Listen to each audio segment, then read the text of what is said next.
여러분 안녕하세요. 장현근입니다. 이번에 2025년도 북원태학 장현근의 역사기행 화산섬 제주기행에 함께 하신 여러분들을 환영합니다. 2025년 화산섬 제주기행은 예년과 달리 체제를 좀 달리 운영하려고 하고 있습니다.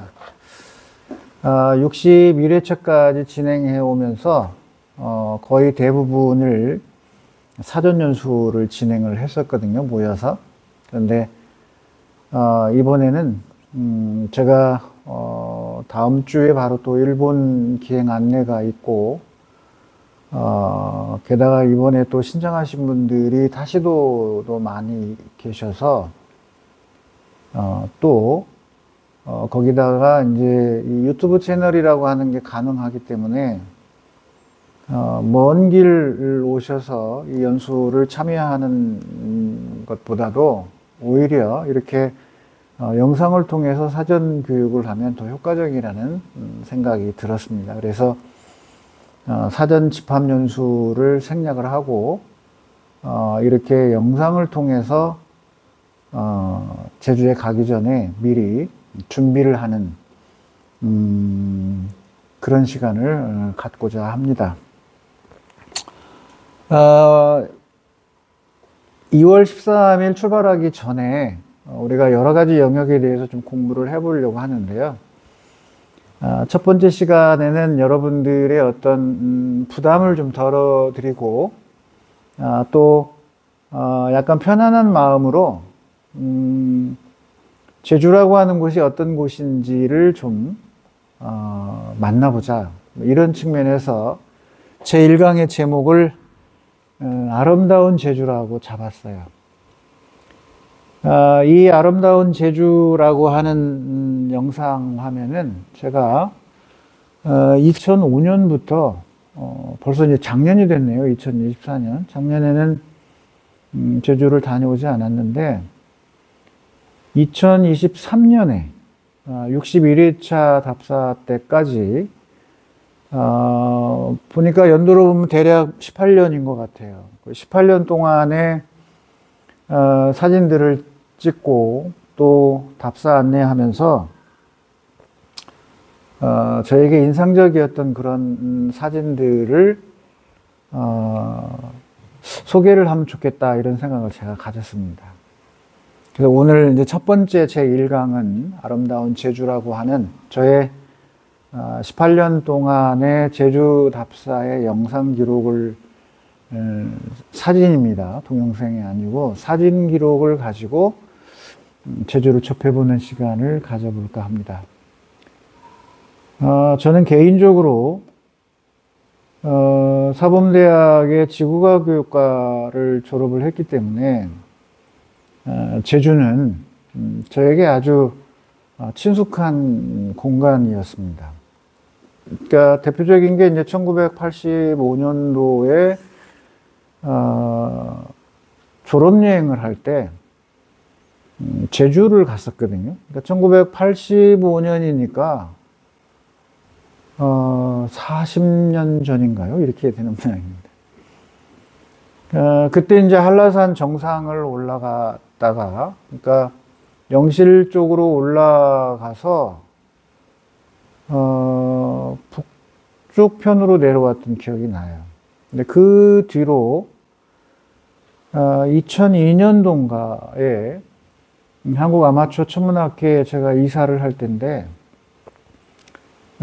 그때 이 제주에 우리 아마추어 천문인들이 모여서 별잔치를 한 적이 있습니다. 그리고 본격적으로 제주를 제가 이제 연구의 의미로 다닌 것은 사실은 이제 2005년도, 지금으로부터 딱 20년 됐네요. 그래서 대학원 과정에서 지도 교수님하고 함께 단둘이 제주의 이제 퇴적학 내지는 화산학과 관련된 이런 분야를 공부하기 위해서 그 대학원의 한 학기 과정으로 제주를 집중적으로 이제 답사를 했던 게 어쩌면 오늘 여러분들 앞에 이런 안내를 하게 되는 계기가 되지 않았나 이런 생각이 듭니다. 일단 이제 제주도를 우리가 접근하기 위해서는 몇 가지 기본적인 이해가 필요한데 그 첫 번째가 바로 제주도의 지질입니다. 그래서 저의 이 북원태약 장인근의 역사기행의 제목이 화산섬 제주잖아요. 화산섬이라고 하는 것은 자연적인 거의 용어예요. 그게 이제 지질이 됐든 뭐 화산 폭발이 됐든 아니면 용암이 됐든 어떤 암석이 됐든지 간에 화산섬의 의미는 화산이라고 하는 그런 지구과학 또는 지질학적 이런 특징도 있지만 섬이라는 용어에는 지리적인 용어가 들어가거든요. 그래서 섬이라는 이 지리적 용어의 이해가 제주를 이해하는 데 아주 중요한 키워드예요. 섬이라고 하는 것은 육지와 격리되어 있는 거고, 그리고 사면이 바다로 둘러쳐져 있는 것이니까 고립되어 있는 거잖아요, 환경이. 그리고 중요한 게 이제 바닷물에 360도 회전으로 둘러쳐져 있기 때문에 바로 이 섬과 바다의 차이, 땅과 바닷물의 차이 때문에 오는 이런 현상 때문에 기상학적으로 또 육지와는 좀 차이가 있는 그런 특징을 보이지 않겠어요? 자, 어쨌든 저 화산섬이라고 하는 곳은 그런 의미를 갖고 있고, 제주라고 하는 것은 역사적인 의미를 두기 위해서 제가 붙인 거예요. 사실은 제주가 아니잖아요. 탐나입니다. 탐나. 독립국으로서 존재했던 탐나라고 하는 용어가 하나의 주의 의미로서 제주로 바뀌었다고 하는 것은 이건 역사적인 의미거든요. 그래서 이 오늘날 제주특별자치도가 되어 있지만 그러니까 고려에 의해서 탐나가 복속이 돼서 제주로 바뀌기 전까지는 1000년 이상을 독립왕국으로서 존재했단 말이에요. 탐나로서. 그러니까 저 제주 용어는 오늘날 제주를 이해하는 데 있어서 역사적인 의미로 큰 의미를 갖고 있다고 할 수 있는 거죠. 자, 그러면 화산섬 제주는 첫 번째 이해가 바로 화산을 이해하는 거예요. 제주도가 화산섬이기 때문에. 일본 열도도 무슨 화산 활동이 있고 지진이 우리보다 훨씬 많잖아요. 그럼에도 불구하고 제주도라고 하는 화산체와 일본 열도에 의미하는 그런 화산음하고는 아주 성격이 다릅니다. 또 하와이 열도도 마찬가지예요. 하와이에 있는 이러한 바다 위에 줄지어 있는 섬들도 일본의 열도하고는 또 의미가 다릅니다. 그런 측면에서 제주도를 이해하는 데 있어서 이 제주도의 지질과 화산 활동 또는 암석, 주로 이제 화산암 계통의 이런 암석을 이해하는 것이 제주 사회 문화와 생활, 또 그러한 지형적, 지리적, 지질학적, 암석학적 이런 여러 가지 특징들이 결국 제주 사회 사람들의 삶의 어떤 형태를 결정짓게 한 거죠. 그런 의미에서 제주를 이해하는 데는 첫 번째가 바로 제주 지질 여행입니다. 이건 한국지질자원연구원에서 발행을 한 건데요. 제주를 좀 더 깊이 있게 공부하고 싶은 분들은 바로 이 제주도 지질 여행 책을 참고를 하면 되겠어요. 그 다음에 이런 지질 화산학적인 특징 이외에 우리가 이해해야 될 것이 뭐냐면 제주의 겉옷.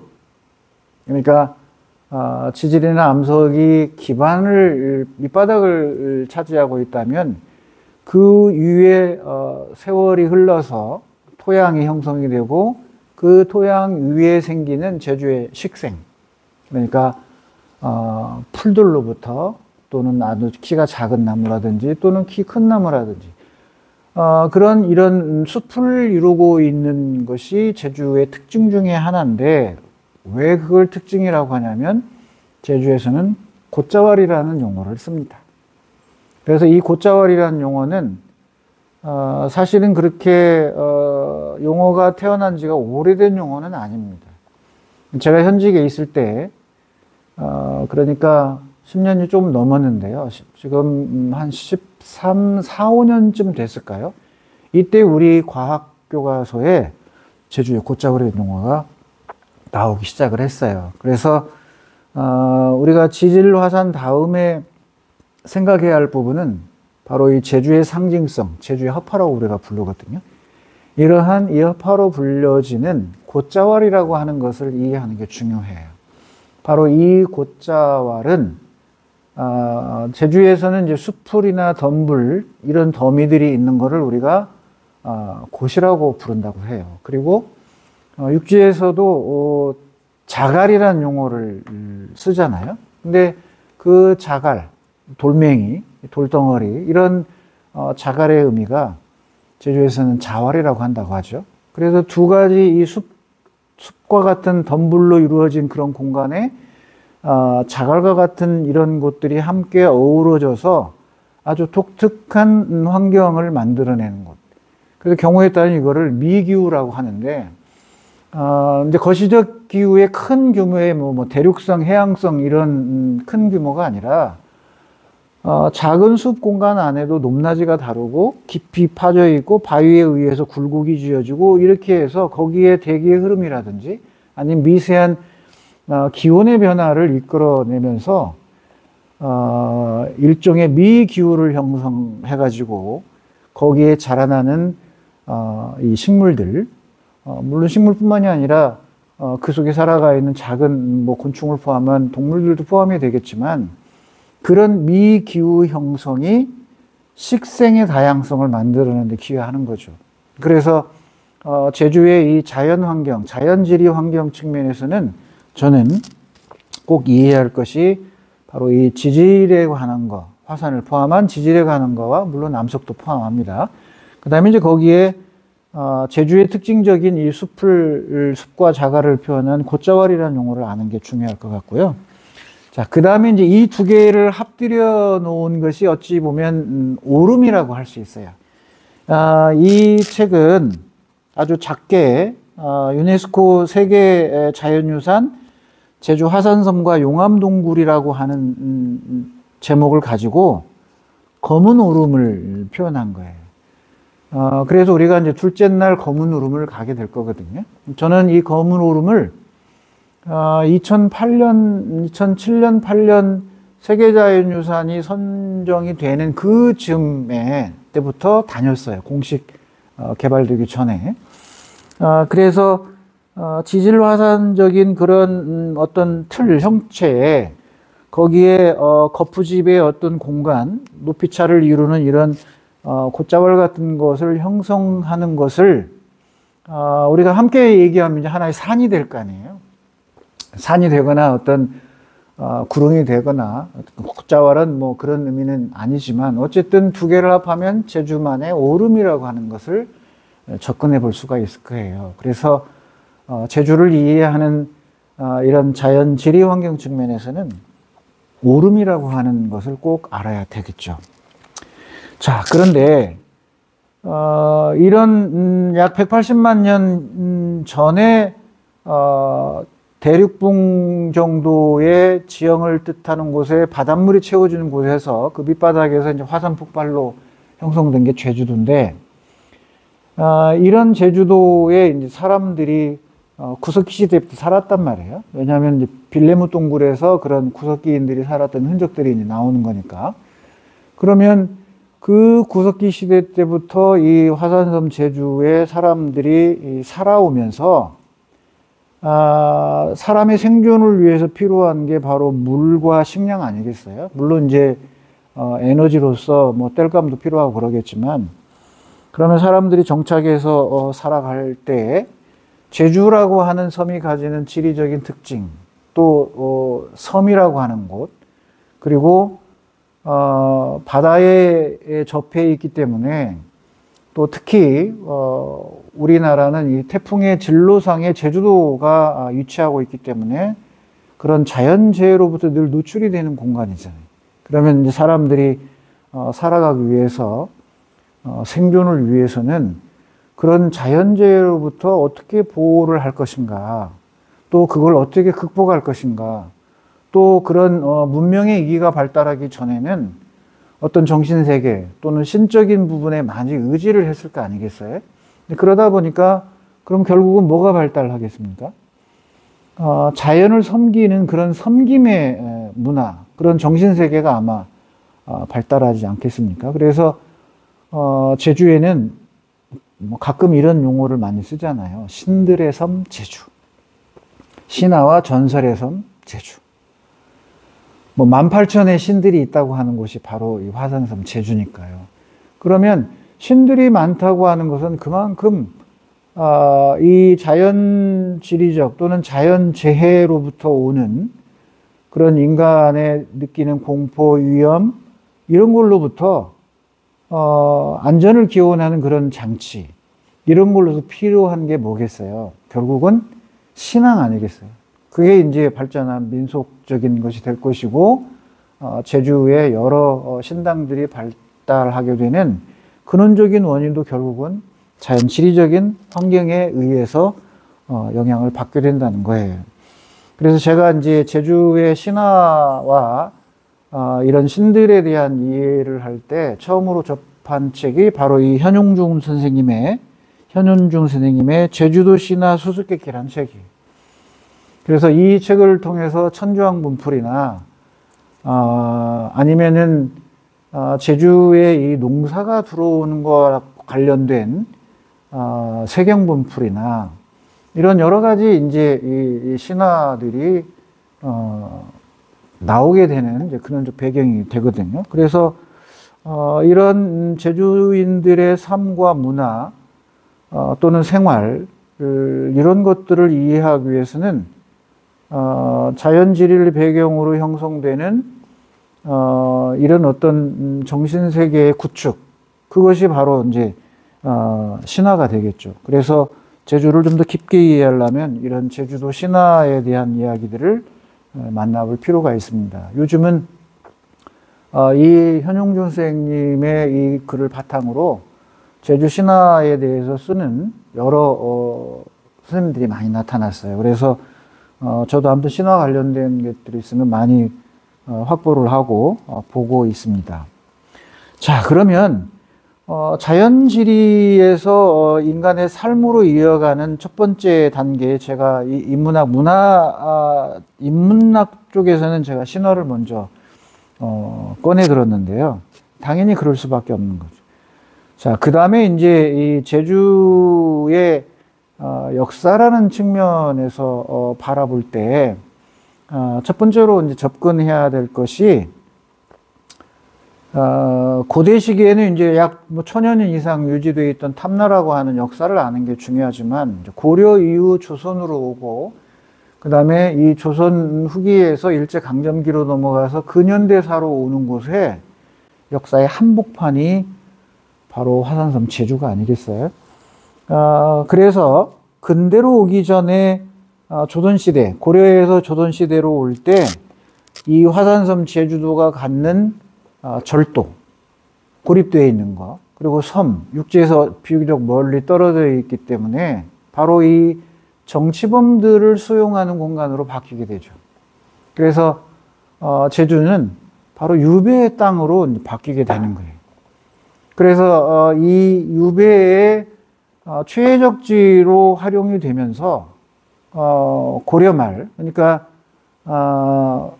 이 고려 왕조에서 조선으로 넘어가는 여말 선초라고 우리가 보통 표현하잖아요. 이런 시기에 고려의 신하들, 그러니까 왕씨의 고려에서 이씨의 조선 왕조로 넘어가면서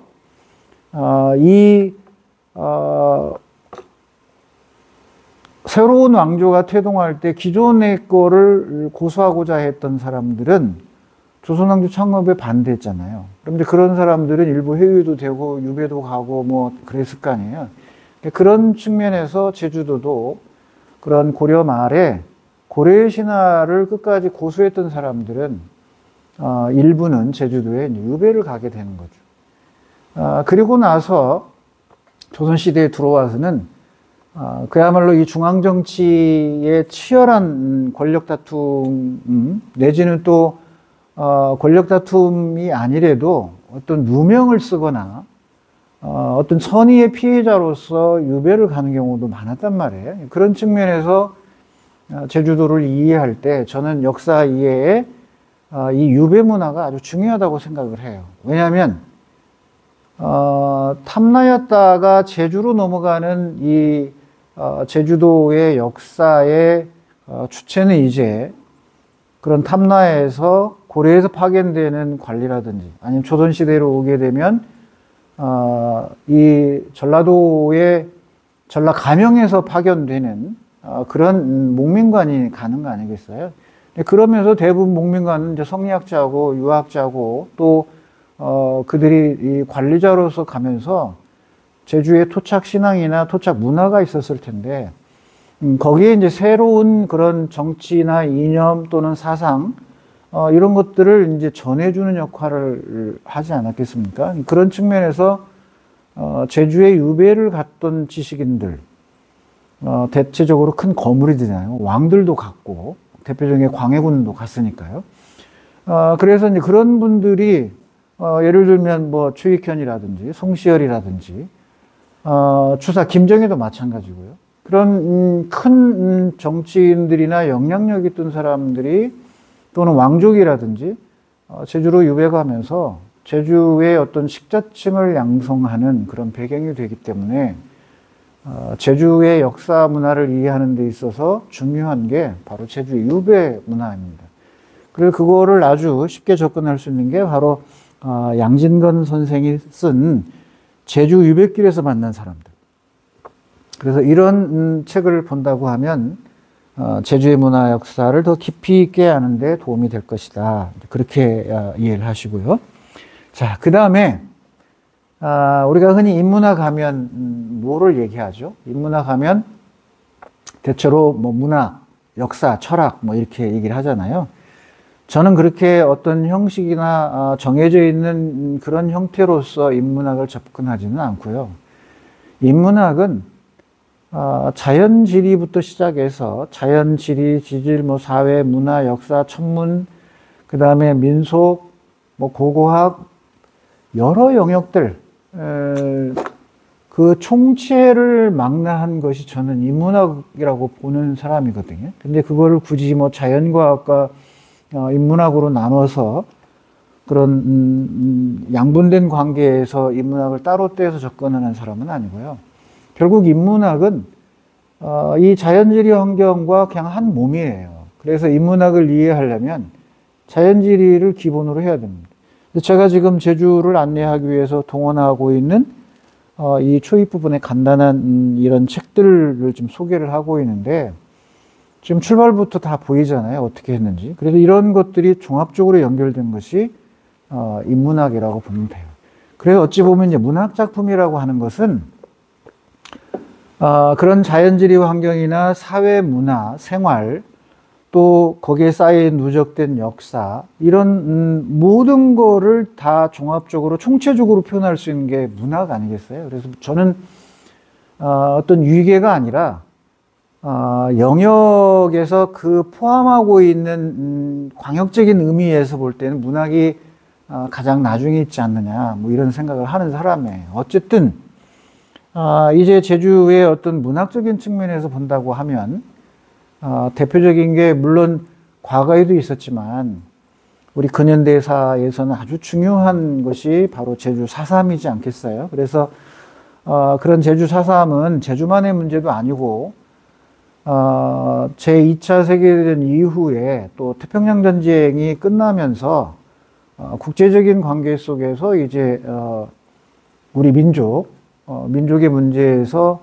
남과 북으로 분단되는 어떤 이념의 차이 이런 데서 왔던 이런 큰 그림 속에서 제주가 가지는 그런 지역적 특징, 또 해방 전후의 일제강점기에 제주가 군사상으로 군사 전략적으로 태평양 전쟁의 한복판에 내몰렸기 때문에 그만큼 큰 의미를 갖고 있습니다.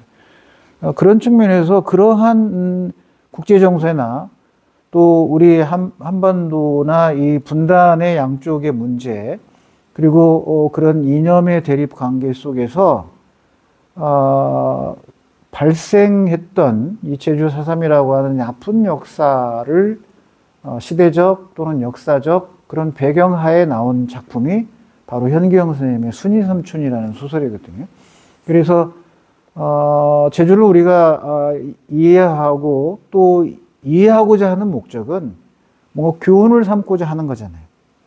그래서 교훈을 삼아서 미래에 어떻게 우리가 이 반영하고 과거를 통해서 더 나아가고 또 아픔을 되풀이하지 않고 뭐 이런 목적이 있잖아요. 역사의 교훈.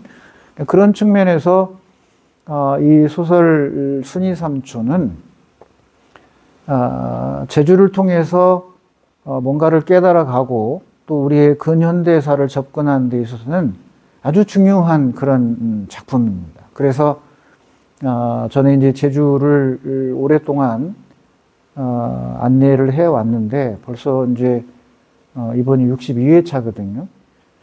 그럴 때 가기 전에 반드시 이제 사전에 참가자들에게 부탁하는 게 현기영 선생님의 소설 순이삼촌을 읽고 참여하게 하는 거예요.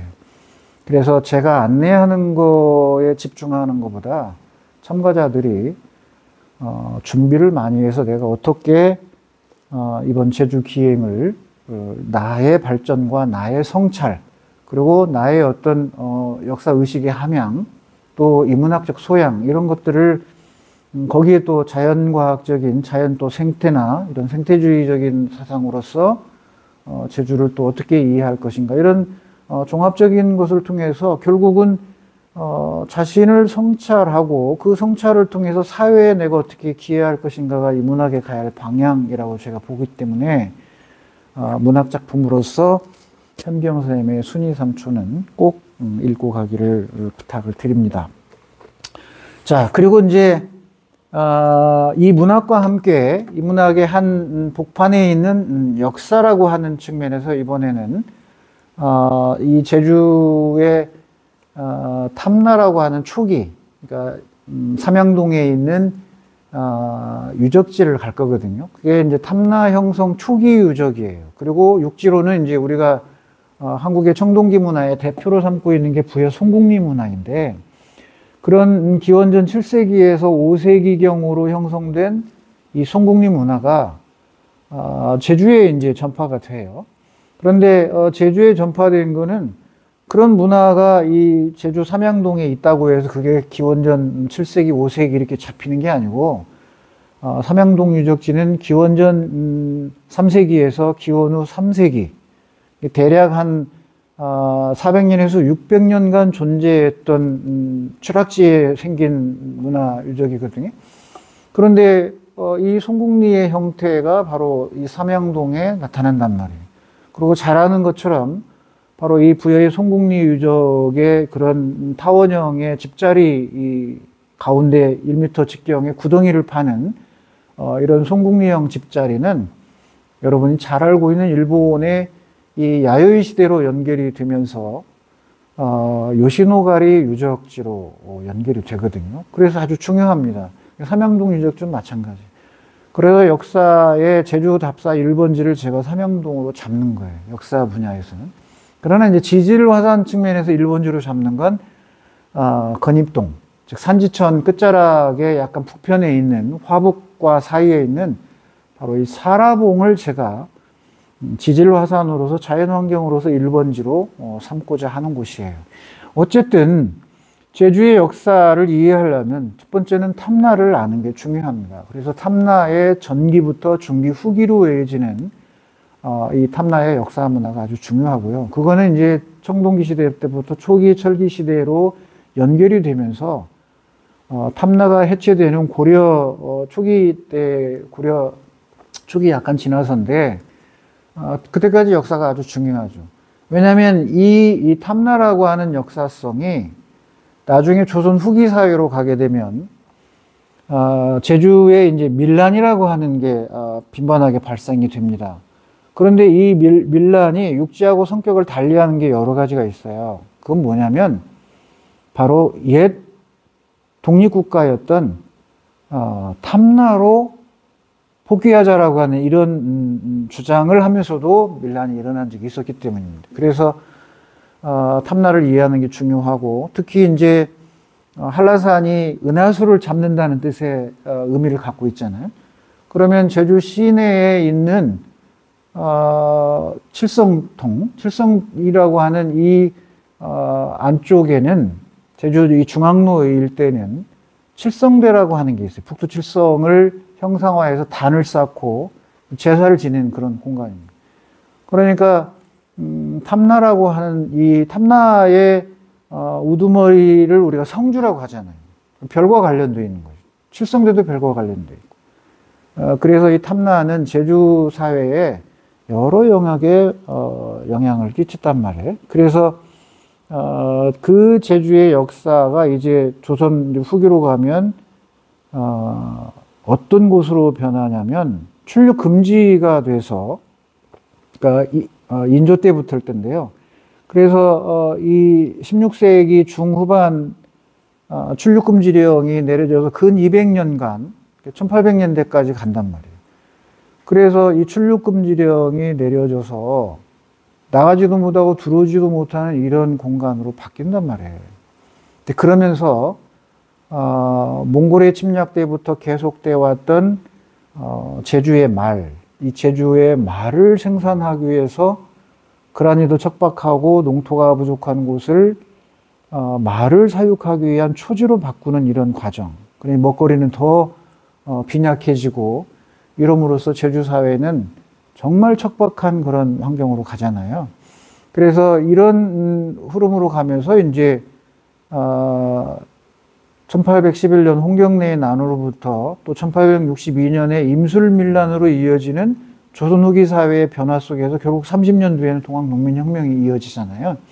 그러니까 이런 시기에 제주 사회도 엄청난 변화를 이제 겪게 된다는 거죠.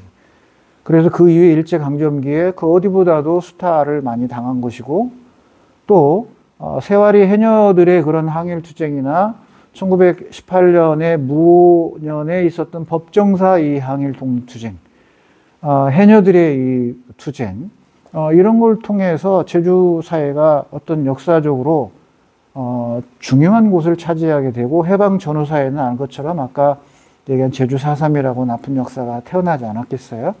그리고 태평양 전쟁 시기에는 연합국, 특히 이 미군과 일본군과의 이 태평양 전쟁에서 제주는 엄청난 중요성을 가지는 전략적 거점이었기 때문에 아주 풍부한 역사를 갖고 있습니다.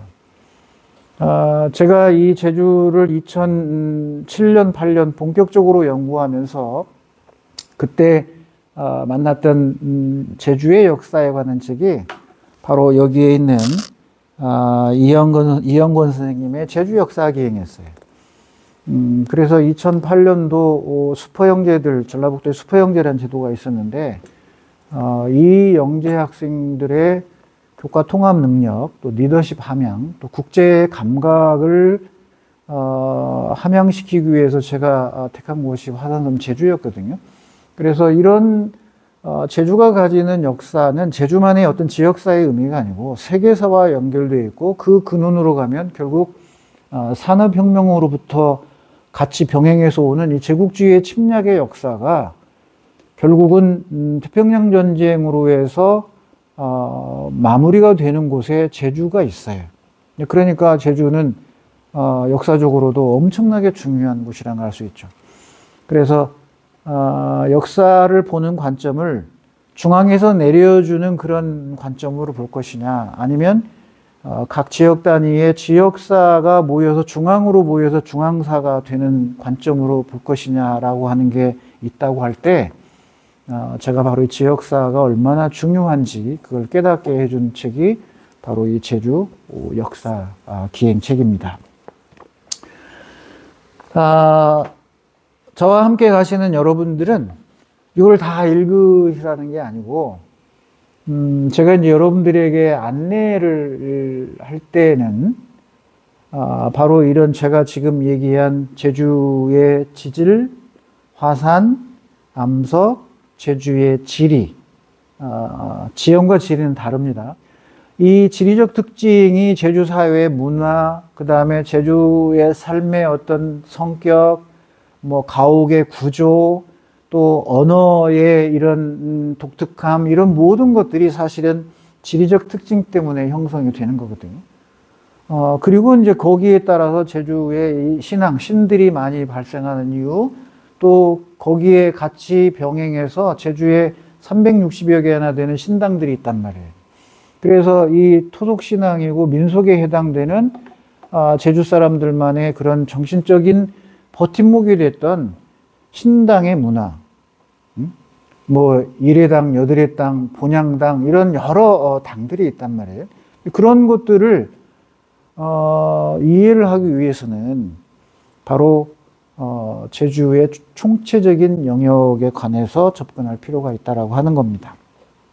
자, 지금 이 제1강 아름다운 제주를 제가 소개를 하기 전에 이렇게 서두를 이렇게 얘기하는 것은, 저는 제주도를 전 국민의 교과 통합 교과서라고 생각하는 사람입니다.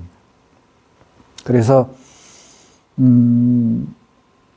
대학교 졸업여행으로는 한라산 등반으로부터 서귀포 퇴적층, 그때가 1985년인데요. 서귀포 이 신생대 퇴적층을 접근할 수 있었던 그런 행운, 그리고 2005년에는 이제 대학원 공부를 하면서 지도교수님과 함께 한 학기의 그런 과정을 제주도의 지질 화산 측면에서 연구할 수 있었던 그런 밑거름, 이거를 토대로 이후에 이런 신화, 그 다음에 역사, 유배문화, 칠성대, 그리고 이 순이삼촌을 포함한 문학을 접목한 거, 그리고 제주의 역사, 거기에 태평양 전쟁사, 그리고 지금 동북아시아에서 가장 중요한 위치가 제주 남쪽의 이어도를 포함한 이 해역이란 말이에요. 그래서 이런 우리 국가 미래의 안보나 전략적인 측면에서도 중요한 거점이 제주도이기 때문에 그런 통합적 관점에서 특히 자라나는 우리 청소년들의 어떤 시야, 통합적인 능력, 국제 감각 이런 걸 길러주기 위해서 제주를 지금까지 다녀왔고 그 가치를 제가 소중히 여기고 있는 이유도 거기에 있습니다. 그래서 이참에 그동안에 제주도는 많이들 다니셨을 거 아니에요? 그렇지만 이번 기행은 좀 특별하게 간다, 이런 생각을 가지시고 함께 해주시기를 부탁드리겠습니다. 서론이 상당히 길었는데요. 제1강 아름다운 제주, 멋진 사진들을 가지고 그 사진 이면에 있는 제주 이야기들을 들려드리려고 하는 거거든요. 그러면서 이제 자연스럽게 제가 앞에 소개한 이런 내용들이 나올 거고요. 이번에 가게 될 때 여러분들에게 이제 드리게 될 교재가 바로 이 화산섬 제주 1, 2회예요. 500여 쪽이 넘어서 한 권 너무 두꺼워서 한 2회 전인가 3회 전부터 제가 1, 2권으로 나눴습니다. 자, 그리고 다음 주에 지금 제가 일본 안내를 가게 되는데요. 그때 지금 쓰게 될 교재거든요. 그래서 2025 북원 대학 장현근의 역사기행, 일본 속 한국 문화와 역사. 그래서 아스카, 나라, 교토, 오사카 지역에 5박 6일로 떠나는데 제가 왜 이 얘기를 여기서 소개를 드리냐면 이 제1강 아름다운 제주에 등장하는 여러 사진 중에 제가 아는 일본과 당연히 연결이 되어 있습니다. 그래서 소개를 드리는 거고요. 그 다음에 이제 또 하나는 제가 2025 1년인가 초판을 내고 2022년 1년 만에 다시 이제 수정판 제2판을 냈는데요. 여기에 이 길이의 향기라는 책에 화산섬 제주를 제가 60차례 정도 다니면서 안내했던 경험, 그리고 제주도를 어떻게 연구를 했고, 그리고 제주에 대한 인식, 또 교원 연수를 안내하면서 전북 교육연수원이나 또 여러 교육청의 교원 연수, 또 경기도 일산이나 아니면 또 광주 영재학급, 또 기타 이 도내의 소재에 있는 영재학급들을 안내하는 그런 이야기들을 이 길이의 향기에다가 실었어요. 그래서 약 100쪽을 제가 제주에 관련된 부분을 실어놨거든요. 500몇 쪽 중에서. 이 두 책을 합하면 1090쪽인데 이 학원의 500여 쪽 중에서 100쪽을 제주도를 담아놨기 때문에 기회가 되시는 분들은 바로 이 길이의 향기 상하 두 권으로 되어 있는 이